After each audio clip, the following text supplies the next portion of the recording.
I'm Leah, 26, and I woke up this morning thinking today might finally be different.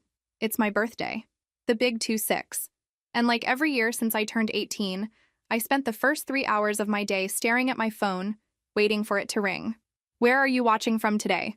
Drop your location in the comments below and hit that like and subscribe button if you've ever felt completely invisible to your own family.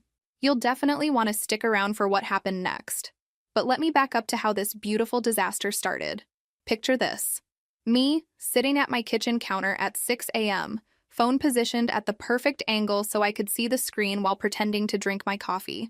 Because nothing says pathetic quite like actively watching for birthday calls that probably aren't coming. The silence was deafening. Not a single notification. No missed calls. No texts. Nothing. I checked my phone again. Still working. Wi-Fi connection strong.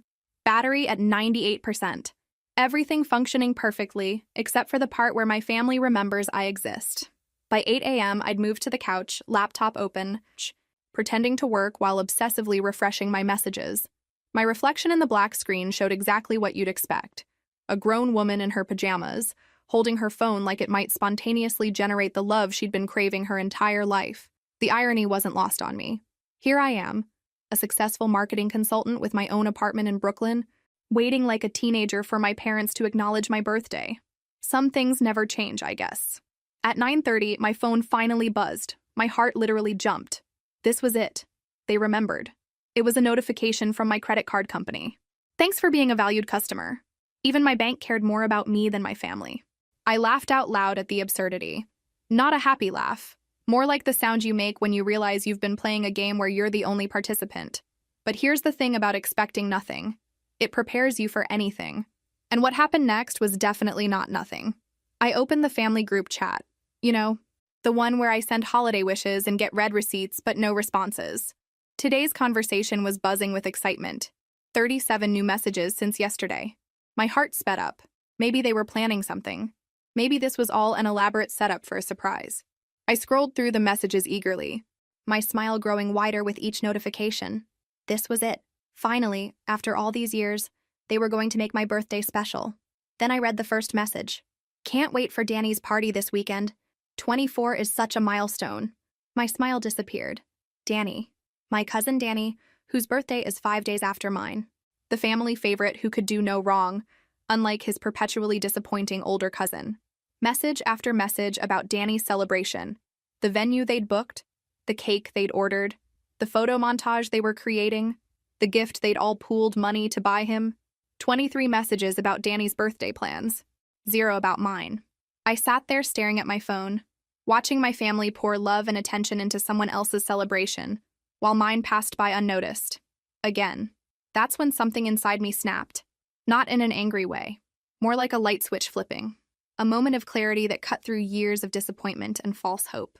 I wasn't going to spend another year begging for scraps of attention from people who clearly had enough love to go around, just not for me. I closed the group chat and opened my banking app instead. The number staring back at me made me smile for the first time all morning. 26 years of saving, working double shifts, and living below my means had paid off in ways my family couldn't even imagine. Time to give myself the birthday present I actually deserved. The number on my screen was beautiful. $247,000. 3 years of emergency fund saving, 2 years of aggressive investing, and 1 very good year in consulting had built something my family knew nothing about. Because here's what they didn't know about their struggling daughter. I'd been quietly building my empire while they overlooked me. By 10 a.m., I was dressed and walking toward the subway. Not to work. I'd cleared my schedule for personal appointments. I had a feeling today was going to be memorable. The family chat kept buzzing with Danny updates. Photos of party decorations being delivered, screenshots of the custom playlist they'd created for him, updates about relatives flying in from other states to celebrate. For my 21st birthday, I got a card from CVS that my mom clearly grabbed at the last minute. The price sticker was still on it. The contrast was so ridiculous it stopped hurting. Instead, it felt like fuel. I opened my real estate app and pulled up the listing I'd been favoriting for 3 months. A 2-bedroom apartment in the Hamptons with ocean views and a price tag that would make my parents hyperventilate. I'd been telling myself it was too extravagant, too impulsive, too much for someone like me. But someone like me had been saving responsibly for 8 years while supporting my family whenever they needed just a small loan. Someone like me had built a consulting business that generated 6 figures annually, while they assumed I was barely scraping by. Someone like me was done playing small. I called the listing agent from the subway platform. "Hi, this is Leah about the Hamptons property on Ocean Drive. Is it still available?" "It is. Are you interested in viewing it today?" My family chat pinged again. A photo of the restaurant they'd chosen for Danny's birthday dinner. The same restaurant where I'd begged them to celebrate my college graduation. "Too expensive," they'd said. "Let's just do something simple for you." "Actually," I told the agent, "I'm interested in making an offer. Today. Can we meet in an hour?" The excitement in her voice was immediate. "Absolutely. I'll prepare the paperwork." I hung up and checked the family chat one more time. 49 messages now, all about Danny's celebration. Not one person had even noticed that today was my birthday. In a group chat with 12 family members on the day I was born, I was completely invisible. Perfect. The train pulled into the station, and I stepped on with a strange sense of calm. For the first time in my adult life, I wasn't hoping they'd remember. I wasn't making excuses for their behavior. I wasn't trying to earn love that should have been freely given. I was taking control. The hour-long train ride to the Hamptons gave me time to think. To really think about what I was about to do. This wasn't just buying an apartment. This was buying my independence from a family that had taken me for granted for 26 years. My phone buzzed. For a split second, hope flickered. Maybe someone had finally remembered. It was a text from my bank. Large withdrawal alert. Confirm transaction. I confirmed it and smiled. This was really happening. As the train pulled into my stop, I felt something I'd never experienced before. Excitement about my own birthday. Not the desperate hope for external validation I usually felt, but genuine anticipation for something I was creating for myself. The real estate office was a short walk from the station. Clean, modern, with photos of stunning properties lining the walls. The kind of place my parents would feel intimidated entering. But I walked in like I belonged there. Because for the first time in my life, I realized I did. Let me tell you something about being the forgotten child. You become really good at making yourself useful. It's like a survival skill. Have you ever experienced being so consistently overlooked that you started to believe you deserved it? Drop a comment below because this next part might sound familiar. My earliest memory of this pattern was my 8th birthday. My parents threw Danny a surprise party for his 6th birthday 2 months later. Pony rides, bouncy castle, the works. My celebration had been dinner at Applebee's with my grandparents because my parents forgot to plan anything. "Next year will be special," Mom promised. "We just got overwhelmed with work." Next year, I got a bicycle from Target. Danny got a custom-painted bike with his name airbrushed on it. His birthday fell on a better paycheck, Dad explained.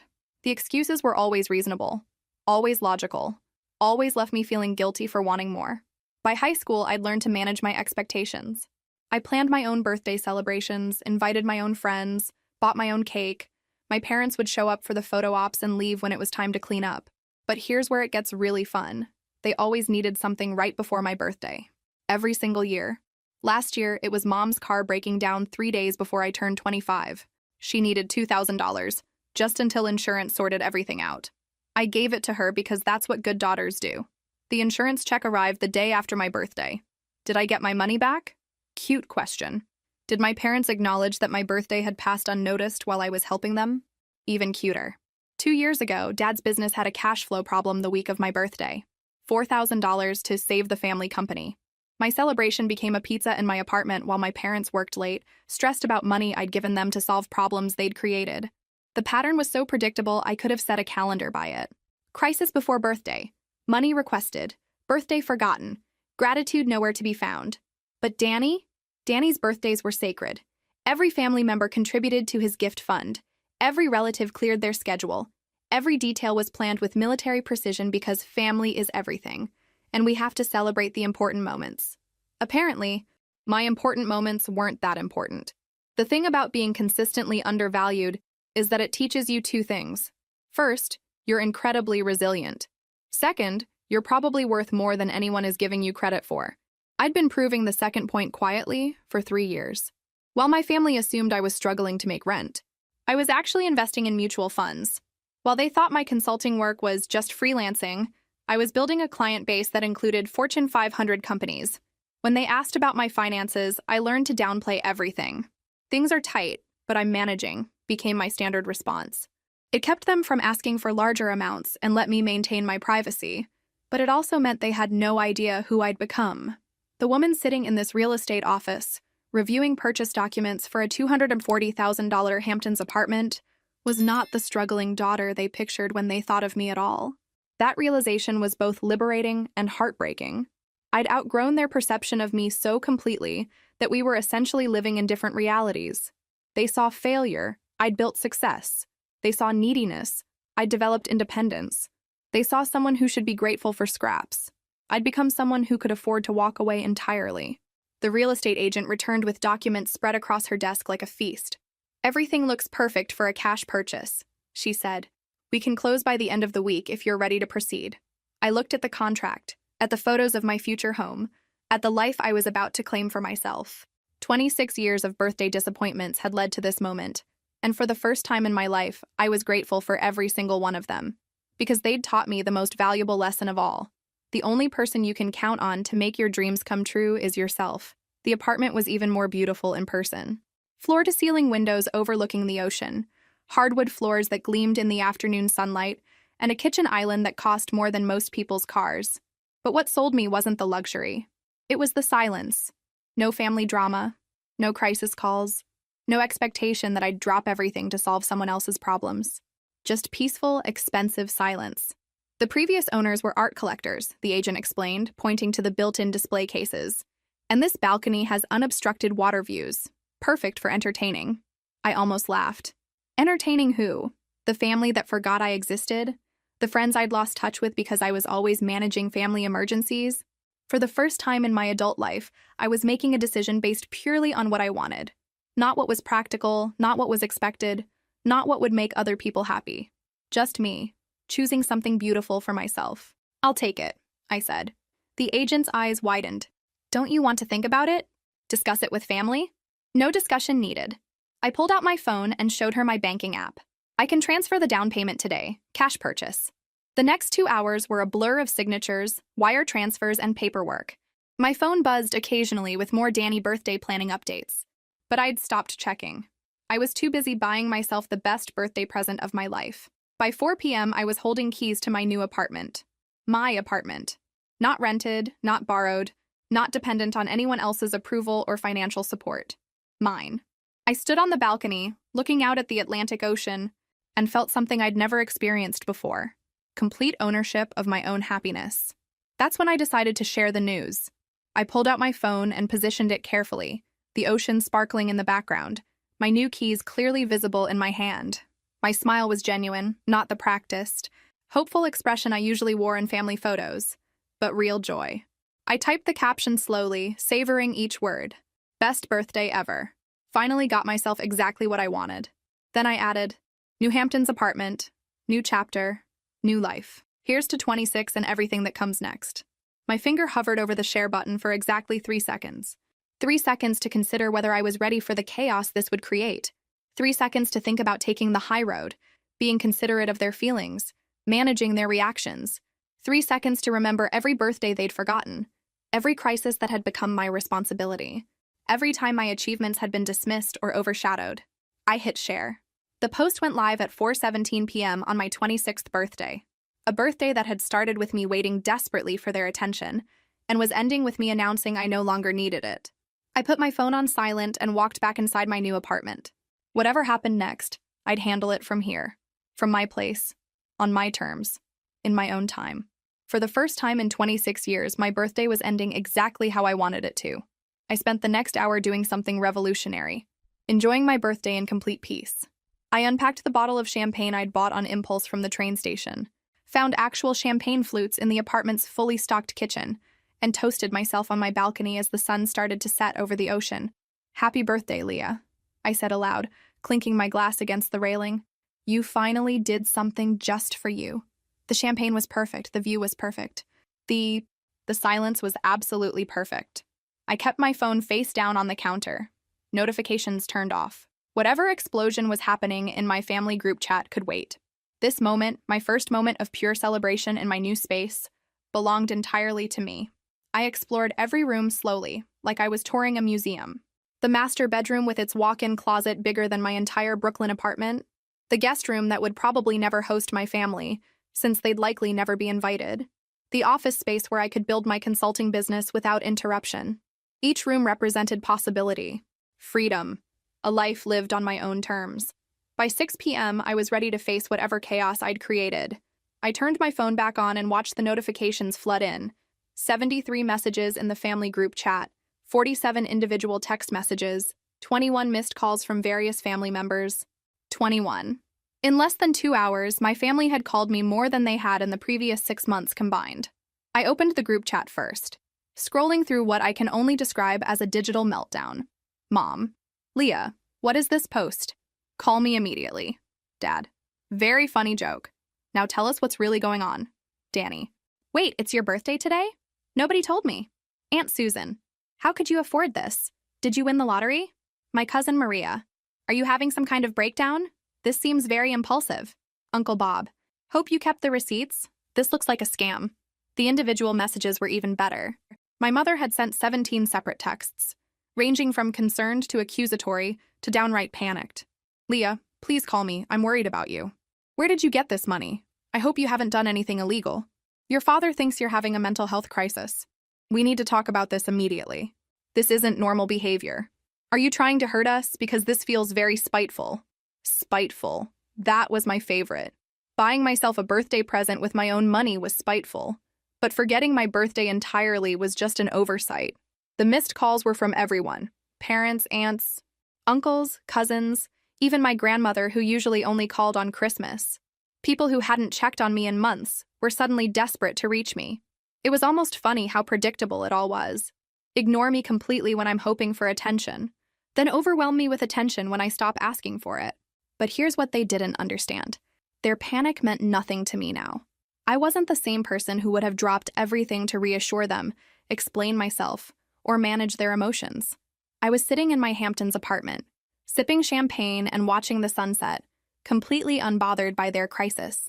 I scrolled through a few more messages, noting how many people suddenly remembered my birthday existed, now that I'd made a public announcement about celebrating it myself. Happy birthday, honey! Can't wait to hear all about this apartment. From my aunt who'd driven past my Brooklyn apartment hundreds of times without stopping by. So proud of you for treating yourself. We should definitely visit soon. From my cousin who'd never once invited me to anything. The transparent opportunism was almost insulting. These people wanted access to my new lifestyle, not a relationship with me. I finished my champagne and started typing my response. Not to the individual messages. Those could wait indefinitely. To the group chat, where everyone could see exactly where I stood. My message was going to be clear, polite, and absolutely final. But first, I poured another glass of champagne. Big moments deserve proper celebration. I crafted my response carefully, editing it 3 times before I was satisfied. It needed to be polite enough that they couldn't claim I was being cruel, but firm enough that they understood this wasn't negotiable. Hi, everyone. Thank you for all the birthday wishes. To answer the question everyone seems to be asking, yes, this is real. Yes, I can afford it. Yes, I'm perfectly fine. I've been saving and building my consulting business for years. This is what financial responsibility and hard work look like. I hope you can be happy for me. I paused before adding the final sentence. I'll be celebrating quietly tonight with the people who've always been there for me. Love you all. The beauty of that last line was its truth. I was celebrating with the people who'd always been there for me. That person was me.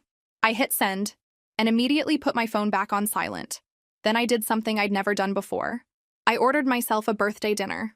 Not fast food or leftovers, but an actual celebration meal from a high-end restaurant that delivered to the Hamptons.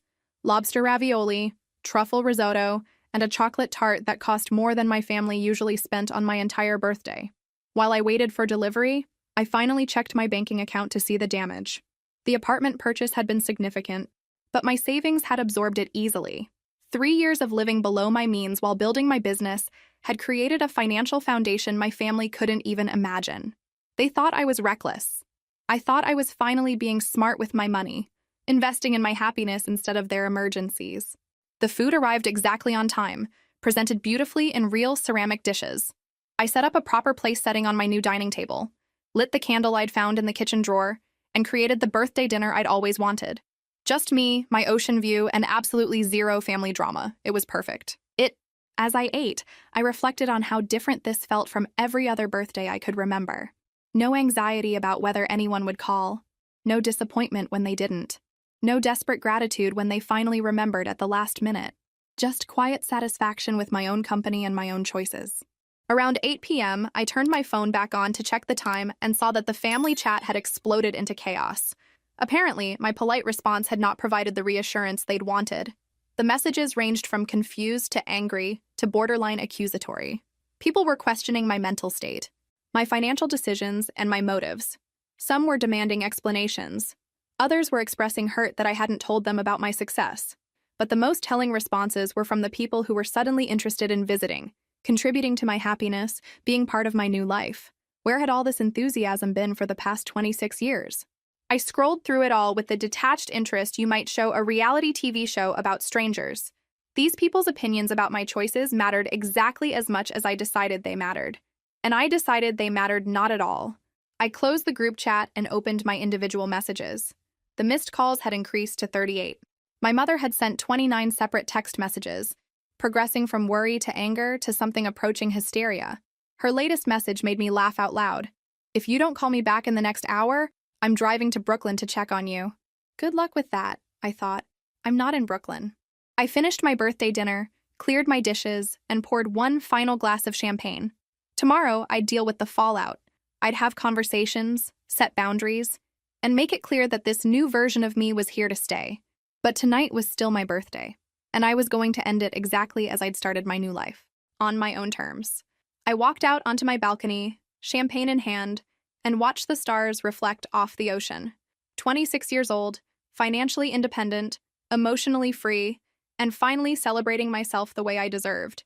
It had been the best birthday of my life, and I'd given it to myself. From now on, every birthday would be exactly this good, because I'd finally learned the most important lesson of all. The only person responsible for my happiness was me, and I was excellent at that job. I woke up at 9 a.m. feeling more rested than I had in years. No alarm clock, no crisis calls, no immediate need to check my phone for family emergencies that somehow always became my responsibility. Just sunlight streaming through floor-to-ceiling windows and the sound of waves outside my bedroom. This was what peace felt like. When I finally checked my phone around 10 a.m., I discovered that the family meltdown had reached epic proportions overnight. The group chat had 127 new messages. My individual text count had hit triple digits. And the missed calls?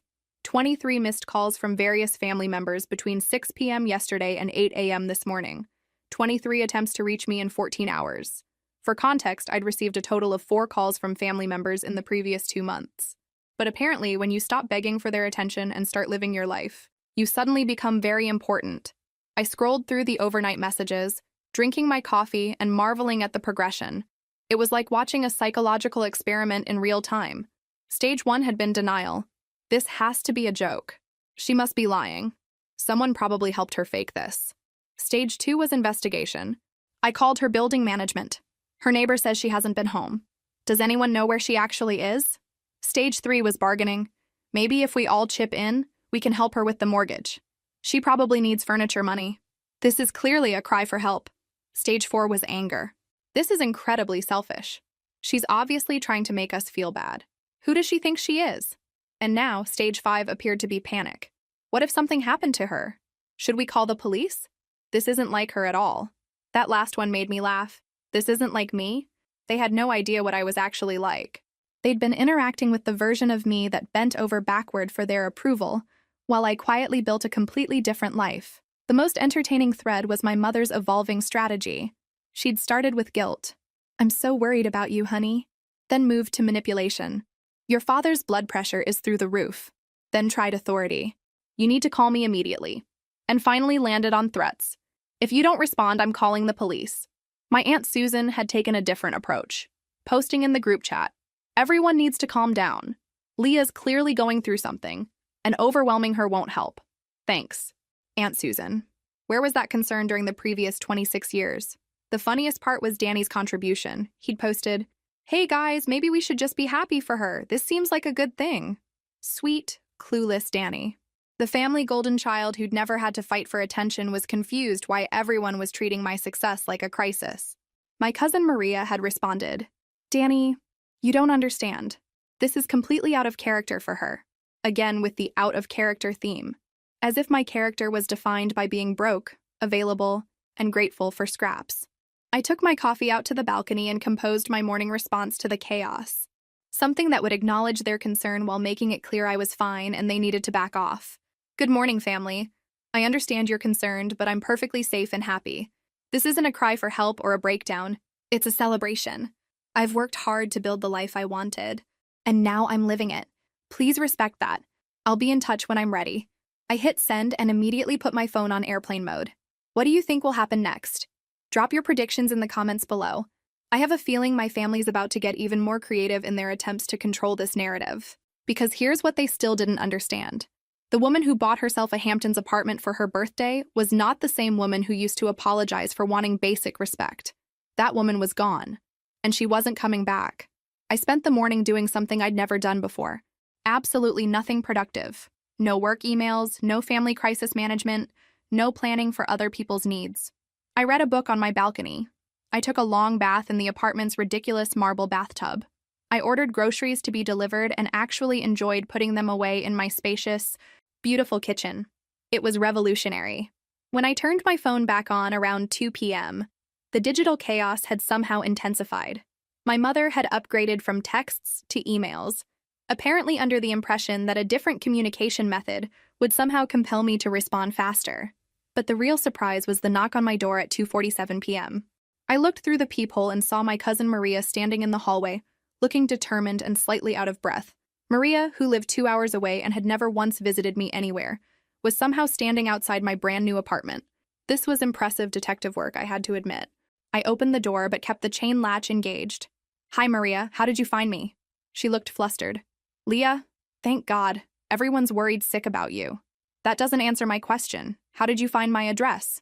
Your Instagram post had location tags, and when I searched the building name online, I found your building's address. I recognized it from your balcony photo. She paused, looking genuinely concerned. Can I come in? We need to talk. I have to hand it to her.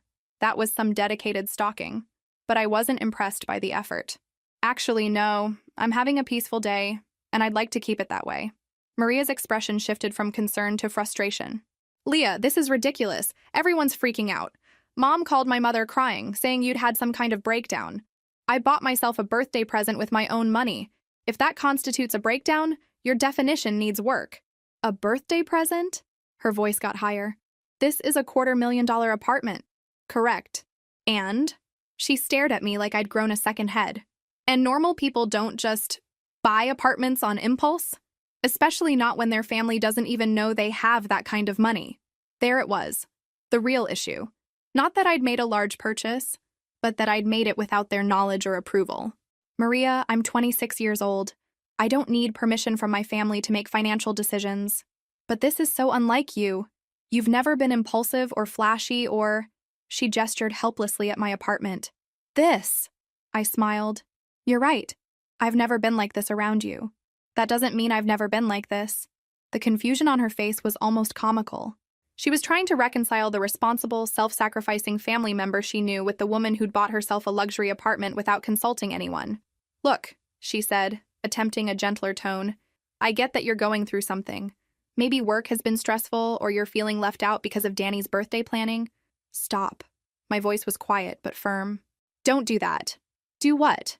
Don't create a narrative where my success is actually a symptom of my problems. Don't turn my happiness into evidence of my breakdown.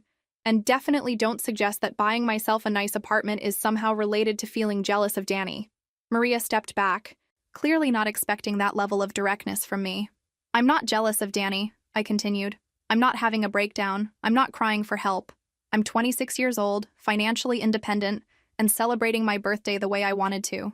The fact that this surprises you says more about your assumptions than it does about my mental state. But Leah, but nothing. I appreciate your concern, but it's unnecessary. I'm fine. Better than fine, actually. She stood there for a moment, clearly struggling with what to say next. The script she'd prepared for this conversation apparently hadn't included the possibility that I was genuinely happy. Everyone's worried, she finally repeated, as if saying it again would make it more compelling. Then everyone can call me directly and have an adult conversation instead of sending representatives to track me down. Maria's frustration was finally showing. We tried calling you. You're not answering anyone. Because I'm enjoying my birthday weekend in peace. Revolutionary concept, I know. I started to close the door, then paused. Maria, tell everyone I said thank you for finally caring where I am and how I'm doing. It's been 26 years, but better late than never. I closed the door gently but firmly, leaving her standing in the hallway with her concern and her confusion. Through the peephole, I watched her pull out her phone and make what was undoubtedly a report back call to the family. Mission failed. Target located, but uncooperative. Repeat. The birthday girl is not coming home. Maria's visit had apparently been the opening move in a coordinated family campaign. Over the next 3 hours, I received strategic visits from 2 more family members. First was my Uncle Bob, who took the direct approach. He rang my doorbell at 5 p.m. and announced through the intercom, "Leah, it's Uncle Bob. Open up. We need to discuss this situation like adults." I buzzed him in because I was curious about his definition of adult discussion. He walked into my apartment and immediately started calculating. I could see him mentally pricing the furniture, the finishes, the ocean view. His expression grew more concerned with each assessment. Jesus, Leah, this place must have cost more than you expected me to be able to afford? I finished. Yes, probably. He turned to face me, hands on his hips in full patriarch mode. Where did this money come from? The audacity was breathtaking. Excuse me? I'm serious. Yesterday your mother thought you were struggling to make rent. Today you're living in a palace. That kind of money doesn't just appear. I leaned against my kitchen counter, arms crossed. Uncle Bob, I've been running a successful consulting business for 3 years. I've been saving aggressively and investing wisely. The money came from work? You know, that thing people do to earn income? What kind of consulting? His voice had that suspicious edge people get when they are looking for evidence to support their existing beliefs. Marketing strategy for tech companies. I help startups scale their customer acquisition processes. It pays very well when you're good at it. He looked around my apartment again, skepticism written across his face. And you never mentioned this because nobody ever asked. When was the last time anyone in this family inquired about my career goals or business plans or financial situation outside of assuming I needed help? The silence stretched long enough to prove my point. Look, he finally said, switching tactics. Even if everything you're saying is true, this was still a poor decision. Real estate is an illiquid investment. You've tied up all your capital in one asset. What if you need cash for an emergency? I almost laughed. You mean like all those emergencies I've been handling for this family for the past 8 years? That's different. Family helps family. Right. And when was the last time family helped me? Another long silence. Uncle Bob was starting to realize that his intervention wasn't going according to plan. Your mother is worried sick, he tried. My mother forgot my birthday. Again. I think her worry is less about my well-being and more about her inability to control this narrative. He stared at me like I'd spoken in a foreign language. This level of directness from me was apparently unprecedented. You've changed, he said finally. No, Uncle Bob. I've stopped pretending to be the person you needed me to be. He left shortly after that, clearly planning to report back that the situation was worse than they'd thought. Not because I was having a breakdown, but because I was no longer willing to play the role of the family's perpetual support system. The third visitor was my Aunt Susan, who arrived at 7 p.m. with a completely different approach. She knocked softly and called through the door, "Leah, honey, it's Aunt Susan. I brought dinner." This was clever. Appeal to my nurturing instincts, offer food as a peace offering, position herself as the reasonable family member who just wanted to take care of me. I opened the door to find her holding bags from an expensive local restaurant.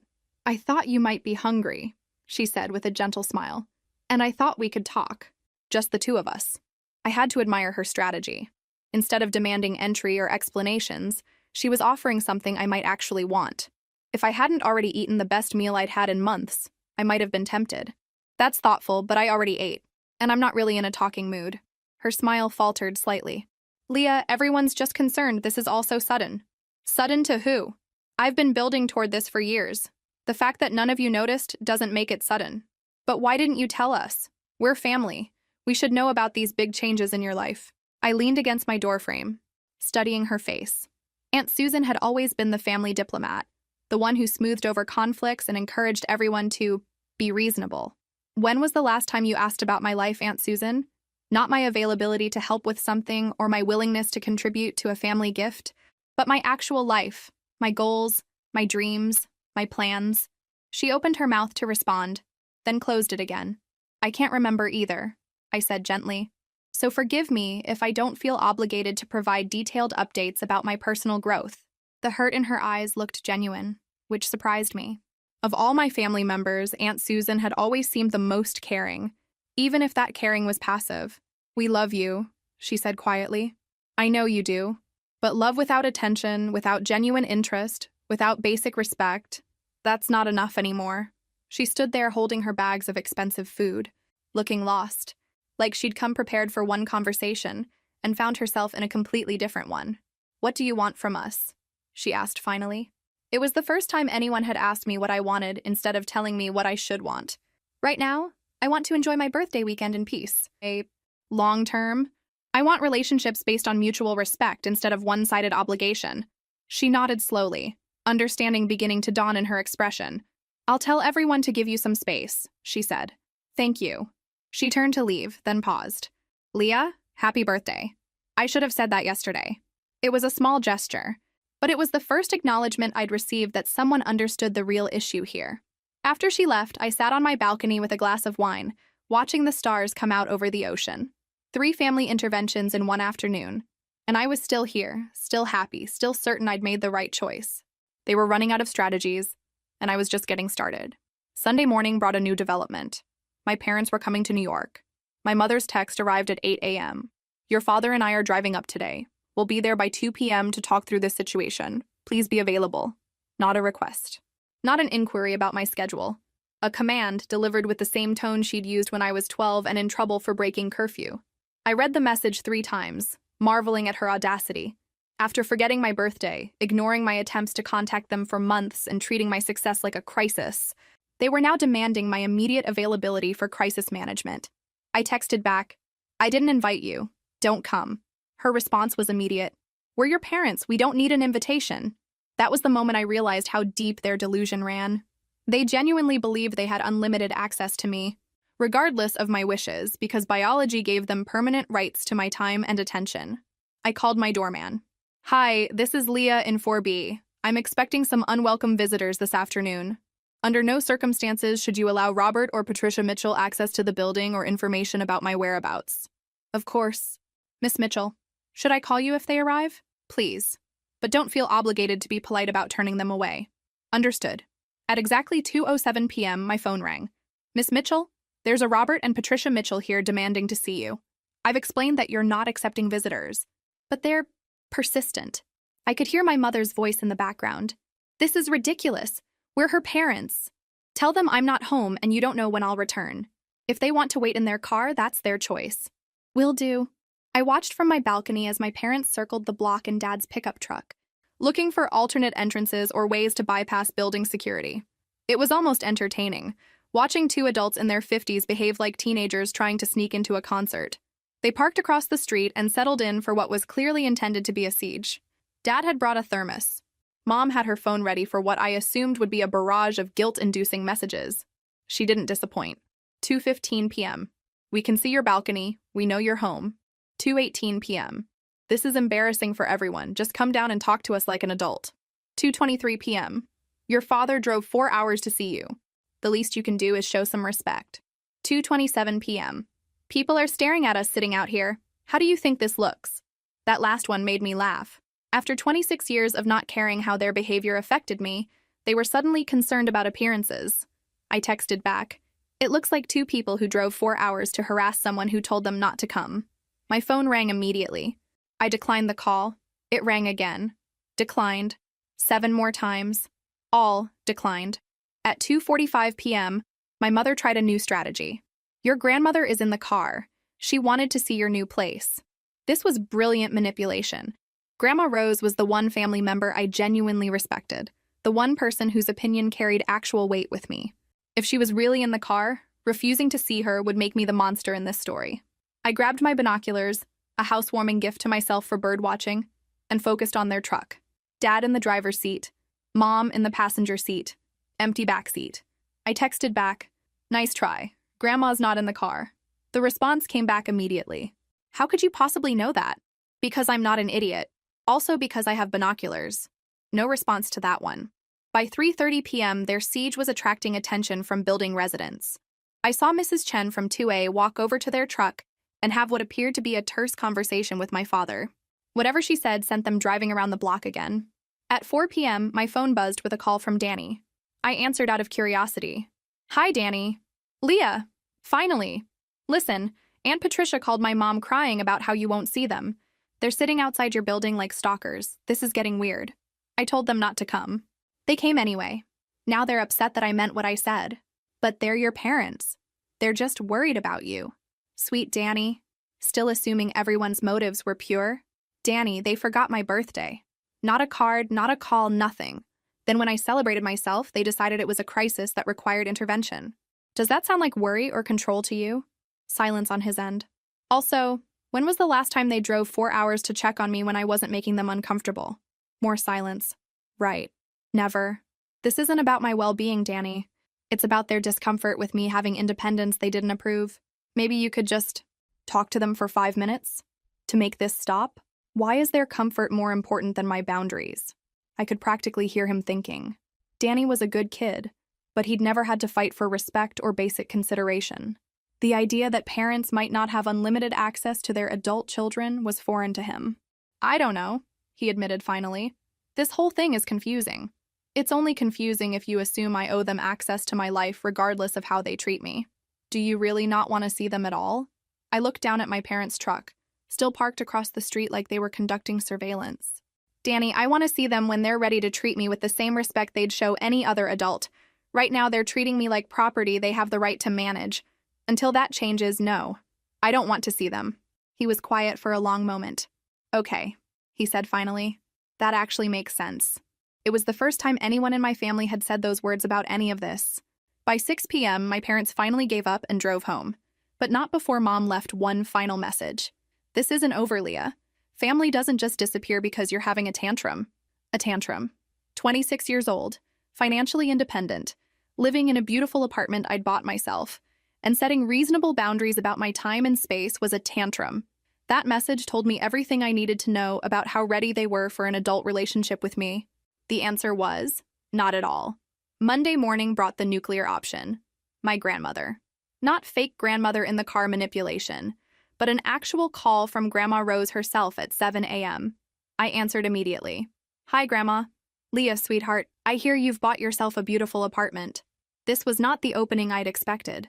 No lectures about family loyalty, no guilt about worrying everyone, just acknowledgement of my achievement. "I did. It's really beautiful. I'm proud of you. Building something for yourself takes courage." She paused. "I also hear your parents are beside themselves with worry." There it was. But delivered gently, without accusation. "They're upset because I didn't ask their permission to make my own life choices." "Yes, I gathered that. Your mother called me 3 times yesterday. She's convinced you're having some sort of breakdown." I sat down heavily on my couch. If Grandma Rose thought I was losing my mind too, I might actually start doubting myself. "What do you think?" I asked. "I think you're finally standing up for yourself. Took you long enough." Relief flooded through me. "You're not worried about my mental state?" She laughed. "Honey, I was worried about your mental state when you were giving Alice car payments and covering Danny's graduation party expenses while living in that tiny Brooklyn apartment." "This?" She paused. "This sounds like sanity." I almost started crying. After 3 days of family members treating my happiness like a crisis, hearing someone acknowledge the reality of my situation felt overwhelming. "Grandma, they forgot my birthday, again." "I know. I called your mother to ask what you'd enjoyed about your celebration, and she went dead silent. Then she admitted they'd completely forgotten. And somehow my buying myself a birthday present is the problem in this scenario? Not to me. But your parents? They're scared. Scared of what? Of losing control. Of you not needing them anymore. Of realizing they've taken you for granted for so long that you might be done with them. This was the most honest assessment of the situation I'd heard from anyone. "Are you done with them?" she asked gently. I thought about it carefully. "I'm done with the relationship we've had, where I'm available whenever they need something but they can't remember my birthday. Where my achievements don't matter, but my usefulness does. Where I'm supposed to be grateful for scraps of attention while pouring love and money into everyone else's dreams. That sounds reasonable to me. But they don't know how to have a different kind of relationship with you. They've gotten used to you being manageable. This version of you, the one who sets boundaries and demands respect, is foreign to them. So what do? Whatever feels right to you. But Leah, don't let them convince you that asking for basic respect is unreasonable. You've been understanding about their shortcomings for years. It's time for them to understand yours. My shortcomings? Your inability to tolerate being taken for granted anymore. Your newfound allergy to being treated like a crisis management service instead of a daughter. Your strange belief that you deserve the same consideration they show strangers. Her voice was warm with affection. Terrible shortcomings, really. I was definitely crying now. Grandma, will you come visit me? I'd love to show you the apartment. I'd love that. How about Thursday? I'll take the train. I'll pick you up at the station. Perfect. And Leah? Happy birthday, sweetheart. I'm sorry it took me 3 days to call. I've been dealing with your parents' hysteria. After we hung up, I felt more grounded than I had since this all started. Having one person in my family acknowledge that my behavior was reasonable and my feelings were valid changed everything. But my sense of peace was shattered an hour later when my doorbell rang. I looked through the peephole and saw Alice standing in the hallway. Alice, my cousin who lived across the country and definitely couldn't have driven here overnight. She'd flown to New York. For this. I opened the door and she immediately pushed past me into the apartment. I called my doorman as soon as she was inside. How did Alice Mitchell get access to the building? I'm sorry, Miss Mitchell. She said she was delivering something urgent for your work and showed me a business card. I thought it might be legitimate. That explained it. Alice always was resourceful when she wanted something. Okay, what the hell is going on? She demanded, spinning around to face me. I got a call from your mother at midnight saying you'd lost your mind and bought some mansion in the Hamptons. I thought she was exaggerating until I saw your Instagram. She looked around my apartment with undisguised shock. Jesus, Leah. This place is incredible. How is this real? Because I worked for it and saved for it and bought it with my own money. Your own money? What money? Last time we talked, you were stressed about making rent. I stared at her. When was the last time we talked, Alice? She thought about it. Christmas. You called to ask what to get Danny. Right, 8 months ago. And in that conversation, did you ask how my work was going? How my finances were? Anything about my actual life? Her expression shifted from confusion to something approaching understanding. You've been planning this for a while, she said slowly. I've been building toward this for years. And you didn't tell anyone. I didn't tell anyone because nobody asked. And because every time I mentioned doing well, someone in this family immediately needed financial help. Alice sat down on my couch without invitation. So you've been lying to us. I've been protecting myself from you. The words hung in the air between us. Alice looked like I'd slapped her. We're your family, she said finally. Are you? When was the last time you called me just to see how I was doing? When was the last time you celebrated my achievements? When was the last time you offered to help me with anything? She couldn't answer any of those questions. Alice, I've been the family ATM for 8 years. Always available when someone needed money. Never included when someone had good news to share. Do you know how exhausting it is to love people who only remember you exist when they need something? We don't. You do. All of you. You love what I can do for you. You don't love me. She stared at me, tears forming in her eyes. That's not true. Prove it. Tell me one thing you know about my life that isn't related to my availability to solve your problems. The silence stretched so long it became painful. I thought so, I said gently. Alice, I don't hate any of you, but I'm done being taken for granted. I'm done being everyone's solution and no one's priority. She wiped her eyes. So what now? You just disappear from the family? I disappear from the version of this family where I'm useful but not valued. If you want a relationship with the version of me who has boundaries and self-respect, I'm here. But the old me, the one who said yes to everything and asked for nothing, she's gone. Alice stood up slowly. I need to think about this. Take all the time you need. After she left, I called the doorman. Hi, it's Leah. Can you please add Alice Mitchell to the list of people who shouldn't be given access to the building? Of course. Anyone else? I thought about it. Actually, let's just say no one gets access without my explicit permission. No exceptions. Understood. I was done with surprise interventions. From now on, my family could earn access to my life the same way everyone else did, by treating me with respect and asking politely. Revolutionary concepts. Apparently. Thursday arrived with perfect autumn weather and the best visitor I could have asked for. Grandma Rose, carrying a small overnight bag and wearing the same mischievous smile I'd inherited. I picked her up at the train station, and she spent the entire drive to my apartment asking intelligent questions about my business, my plans for the space, and my emotional state. Not once did she mention my family's concerns or suggest I needed to manage anyone else's feelings about my choices. "This is gorgeous," she said as I gave her the full apartment tour. "You have excellent taste. And this view?" She stood on my balcony, looking out at the ocean. "Your grandfather would have loved this. He always said the best investment was in your own happiness." We settled in my living room with tea and the homemade cookies she'd brought. "Now," she said, "tell me everything. Not the sanitized version you've been giving everyone else. The real story." So I did. I told her about years of forgotten birthdays and one-sided relationships, about being treated like a family service instead of a person, about quietly building my business while everyone assumed I was struggling, about finally reaching the breaking point and choosing myself for once. She listened without interruption, occasionally nodding or making small sounds of understanding. "And how do you feel now?" she asked when I finished. "Free. Guilty about feeling free, but free. Good. You should feel free. Do you know what your biggest mistake was in all of this?" I braced myself. "What?" "Waiting until you were 26 to stand up for yourself. I was hoping you'd figure this out years ago." I laughed, relief flooding through me. "You're not going to lecture me about family loyalty? Honey, loyalty is a two-way street. You've been loyal to people who've taken that loyalty for granted. There's nothing noble about enabling bad behavior." She sipped her tea thoughtfully.